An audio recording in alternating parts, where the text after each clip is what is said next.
Análise dos fatos, com Felipe Moura Brasil.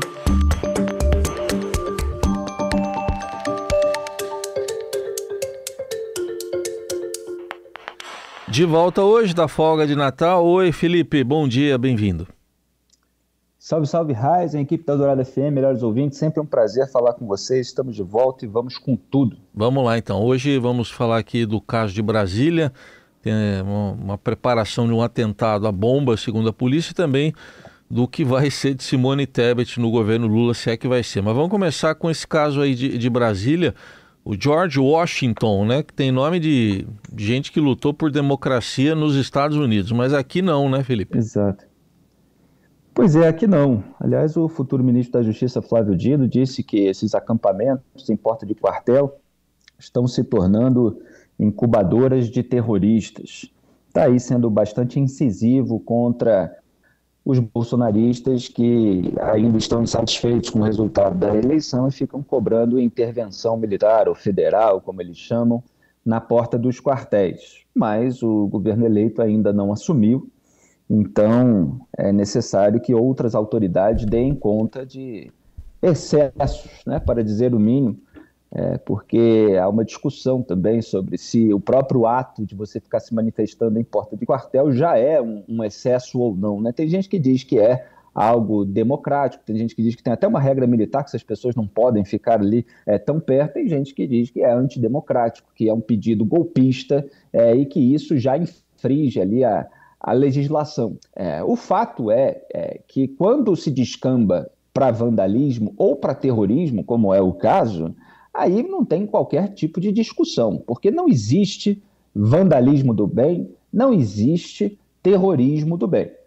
Então, se o sujeito está insatisfeito com a soltura do Lula, por exemplo, ele podia ter exercido o seu direito de manifestação lá atrás, poderia ter exercido uma pressão legítima sobre o Supremo Tribunal Federal lá atrás, com argumentos para que não fosse revertida, por exemplo, a prisão após condenação em segunda instância. Vocês sabem quem não estava interessado em manter a possibilidade de prisão após condenação em segunda instância, que foi derrubada pelo Supremo Tribunal Federal? Jair Bolsonaro.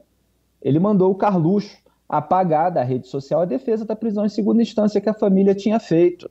Por quê? O Flávio Bolsonaro estava denunciado pelo Ministério Público do Rio de Janeiro. Depois, ele não exerceu qualquer tipo de pressão para que o Supremo Tribunal Federal não anulasse as condenações do Lula. Ele veio usar isso na corrida eleitoral como algo que não deveria ter acontecido, mas naquele momento, Jair Bolsonaro e toda a sua família faziam parte da Frente Ampla pela Impunidade. Então, há manifestações pacíficas, ordeiras, legítimas, que podem ser feitas. Há argumentações que podem ser colocadas no debate público e, eventualmente, se fica com uma insatisfação. E aí você pode criar debates, inclusive, sobre o processo de nomeação de ministros do STF. É o presidente que deve indicar? Qual deve ser o filtro? Deve ter uma sabatina mais responsável, mais criteriosa do que aquela feita pelos senadores, que ficam receosos, inclusive, de serem julgados pelo ministro postulante ao cargo no Supremo. Então, a gente assiste aquele teatro de bajulação coletiva. Eu trato assim há muitos anos. Há uma série de questões que podem ser devidamente debatidas. O próprio período do ministro do Supremo Tribunal Federal na corte tem que ser até a aposentadoria, 70, 75 anos, as discussões recentes, tem que ser um mandato menor. Tudo isso faz parte de um debate democrático. Agora, quando você começa a recorrer à bomba para instaurar o caos, como esse sujeito que está sendo visto aí como protagonista de um ato de terror, disse em depoimento que poderia, inclusive, gerar um estado de sítio, né? Então eu vou pegar aqui a declaração dele, né? Então eu resolvi elaborar um plano com os manifestantes do QG do Exército para provocar a intervenção das Forças Armadas e a decretação de estado de sítio para impedir a instauração do comunismo no Brasil. Porque, ultrapassado quase um mês, nada aconteceu. Não pode existir um negócio desse. O sujeito forjar o caos, para que na cabeça tumultuada dele isso leve a uma intervenção das Forças Armadas com algum tipo de pretexto que, nas condições normais de temperatura e pressão, ele não está vendo servir aquela causa que ele está defendendo. Então tem muita gente lá na porta do quartel pedindo intervenção. Aí as Forças Armadas não estão fazendo nada. Os chefes das Forças Armadas já praticamente pediram ao Jair Bolsonaro, fizeram isso, né? Foi noticiado pela imprensa, para que ele dissuadisse, desestimulasse, para que ele pedisse para que aquelas pessoas saíssem de lá.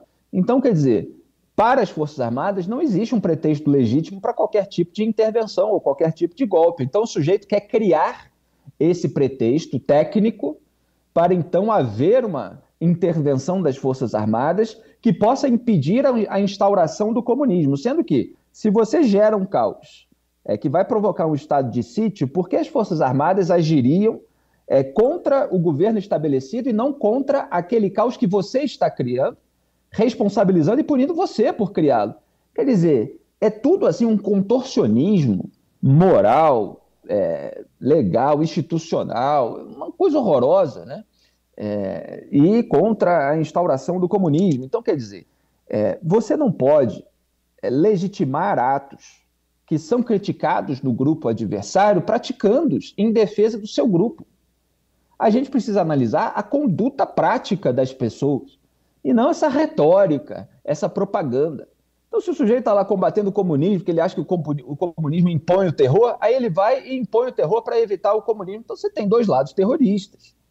Sendo que, é claro que essa definição que ele está criando a respeito do que está acontecendo no Brasil carece, evidentemente, de muitos elementos aí. Claro que a gente sempre pode encontrar elementos aí lógicos que tenham relação entre populistas com retórica de esquerda e regimes comunistas. Você pode estabelecer alguns elementos, da mesma forma que populista, patrimonialista, assim como populista com retórica de esquerda, de direita, você pode estabelecer alguns elementos de comparação com regime fascista, com regime nazista, etc. Agora, não essa adjetivação rasteira que é feita de ambos os lados aqui no Brasil, tanto por lulistas quanto por bolsonaristas, em relação ao lado contrário. Chamar de comunista, socialista, vira vírgula, né? Chamar de fascista, nazista, vira vírgula. E você não tem uma análise criteriosa.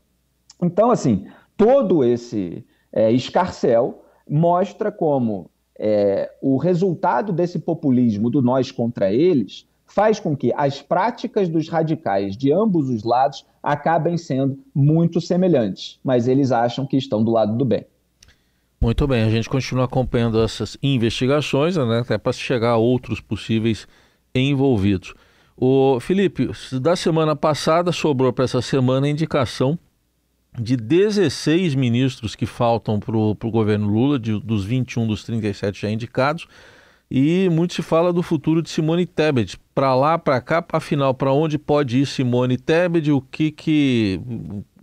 Como é que você observa esse negócio de não definir o futuro dela, alguém que foi tão importante para Lula no segundo turno, principalmente? Pois mas eu acho que é o exemplo mais ilustrativo daquilo que justamente para pegar o gancho aí da pauta anterior, o contraste entre a retórica e a prática. O Lula prometeu uma frente ampla e está entregando uma frente petista. É disso que se trata a esplanada dos ministérios que ele anunciou até agora. Claro que ele está aí voltando a Brasília hoje, segunda-feira, 26 de dezembro de 2022, justamente para tentar desatar vários nós, aí ainda tem com o próprio MDB da Simone Tebet, com a União Brasil, com o PSD, porque ele precisa fechar essa montagem dos ministérios. Mas os nomes anunciados até agora, nas pastas mais importantes, são de petistas ou pessoas ligadas historicamente ao partido. Quer dizer, não tem ninguém que traga uma ideia nova, uma ideia diferente. É tudo o velho petismo voltando, como se aquelas ideias que levaram o Brasil a uma crise econômica, que estourou no colo de Dilma Rousseff, mas que veio embalada por uma filosofia de gastos implementada pelo Lula desde 2005, os culpados fossem sempre outros. Assim como ele coloca toda a culpa dos escândalos de corrupção na Lava Jato, né, os petistas foram apenas alvo de uma grande mentira.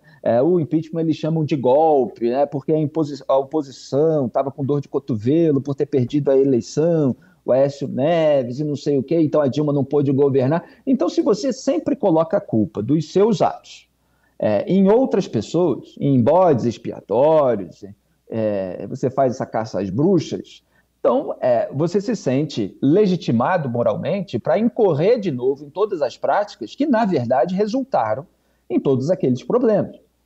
Sejam as crises econômicas, sejam os escândalos de corrupção e vários outros. Então, o PT, ele, como foi previsto muitas vezes aqui nessa coluna, ele não está abrindo cargos de poder a pessoas nas quais o Lula não tem a mais inteira confiança na subserviência.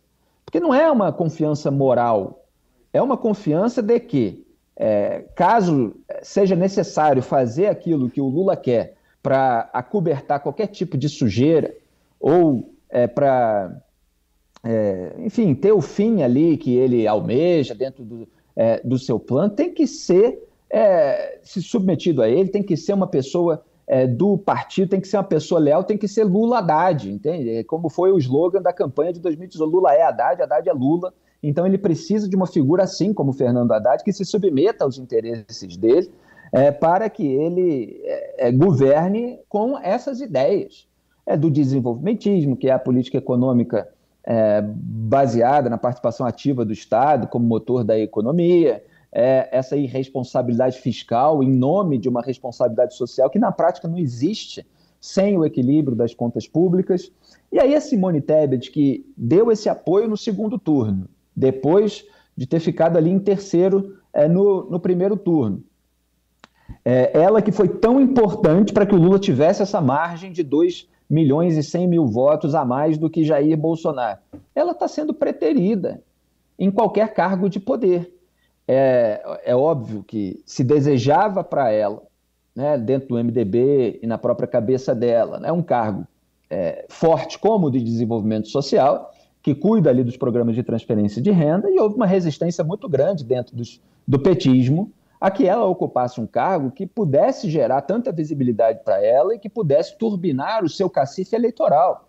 Então os petistas estão com medo de 2026 porque sempre foi um partido hegemônico, que não quer aceitar a possibilidade de ter que concorrer com alguém mais forte ou, eventualmente, de apoiar alguém que não seja do núcleo duro, como se diz, né, no jargão jornalístico, do partido.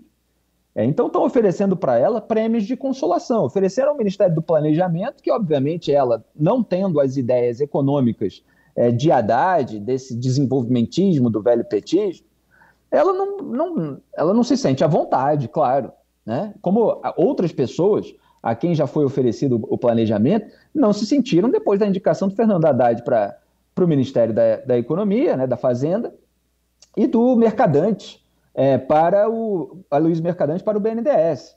Então, você tem pessoas que falam, bom, se a diretriz vai ser dessas ideias aí petistas, aí realmente não tem muito jogo para a gente. Aí começam a oferecer turismo, meio ambiente, né? Estão falando aí de cidades, não tenho certeza se isso realmente foi oferecido para Simone Tebet. Mas turismo é uma pasta menor e o meio ambiente já tem essa figura icônica dessa pauta ambiental, que é a Marina Silva. Então a Simone Tebet, até sabendo que a Marina Silva não abriria mão, ela falou, não, isso depende de que a Marina Silva aceite. E a Marina Silva quer, aparentemente, já que o Lula até sinalizou que vai indicá-la como ministra, o cargo de ministra do meio ambiente, não apenas de autoridade do clima, né, um cargo ali análogo ao que foi criado nos Estados Unidos e atualmente é ocupado pelo John Kerry. Então você está numa saia justa aí com a Simone Tebet e eu quero ver se ela vai ter fibra para romper caso o petismo se mostre assim tão fechado e disposto apenas a oferecer uma migalha para ela. Seria bastante interessante esse cenário de tensão e eventual rompimento. Aguardemos então pelas definições que vêm nesta semana. Este foi Felipe Moura Brasil, de volta a partir de hoje ao Jornal Eldorado. E a coluna já vai estar no rádio eldorado.com.br e também nas plataformas digitais de áudio. Felipe, obrigado. Até amanhã.